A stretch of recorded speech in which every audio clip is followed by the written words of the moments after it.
పాక్ ఆక్రమిత కాశ్మీర్ ఆకస్మికంగా మళ్ళీ ఉద్రిక్త వాతావరణాలకు వెళ్తుంది. మనమేమీ చేయట్లేదు అక్కడ. మన దగ్గర కాశ్మీర్లో చిచ్చు రేపడానికి, లడఖ్లో అరాచకం చేయడానికి పాకిస్తాన్ ప్రయత్నిస్తుంది. కానీ వాళ్ళ దేశంలో అక్కడున్నటువంటి ప్రజలే తిరగబడుతున్నారు.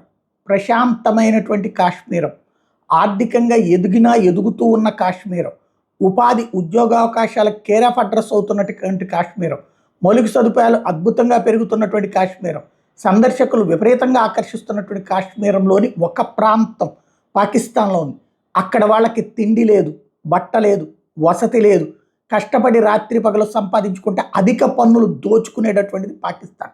కాశ్మీర్కి పేరుకి స్వతంత్రం ఉందని, స్వేచ్ఛ ఉందని పోచుకోలు కబుర్లు చెప్పి చేస్తున్న దుర్మార్గాలకి కేర్ ఆఫ్ అడ్రస్. ఇప్పుడు అక్కడ ప్రజలు తిరగబడుతున్నారు. మాకు స్వతంత్రం కావాలి కాదు, మేము భారత్లో కలుస్తామంటున్నారు. పాకిస్తాన్ దుశ్చర్యలను ఖండిస్తున్నారు. తాజాగా యాజిటేషన్ చేశారు.